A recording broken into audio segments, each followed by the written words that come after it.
Karibuni sana katika GMTV, pale ambapo tutakupatia habari tofauti ambazo zinachipuka humu nchini na kote duniani. Hivi karibuni Rais William Ruto ameweza kusema kwamba hataweza kupeana ushukani kwa mtu yeyote ama mamlaka, na watu ambao wanapewa hawana maneno ama hawana jambo lolote la kufanyia wananchi. Hebu tusikize maneno yake akiwa pale Kakamega.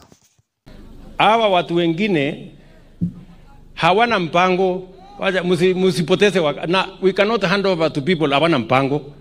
Ati mpango yao Ruto must go. Sasa Ruto must go itakusaidia na nini? Hujui vile vijana wetu watapata kazi, hujui vile kilimo itaendelea, hujui vile watoto watasoma, huna mpango ya ajira ya vijana, you have no plan to do anything. Ni mtakubali hii story hao watu ambao hawana mpango yoyote. Ati kazi yao kubwa ni ukabila. Shares, sijui ya nani, sijui chuki, sijui kisirani. Hata mwangalia wakiongea, wanaongea na kisirani mingi sana. Ni kama sijui nani aliwakosea. Na kama wako na kisirani na mimi, wawachane na Wakenya, wakuje tukutane kando huko. Kama namna gani? Nitawamalizia pale kando. Wao watu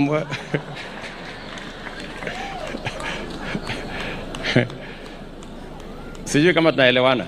Ya muhimu, ndugu zangu watu wa Kakamega, ya muhimu ni vile vijana wetu watapata kazi, vile kilimo itatupatia pesa, vile watoto wetu watasoma, na vile matibabu itapatikana. That is what is important to us as a people, to the people of Kakamega, to the people of Western, and to the people of Kenya. Asanteni sana kwa kusikiza GMTV. Mwendelee kuwatch video zetu na tunazidi kuwaletea habari moto moto. Asanteni sana.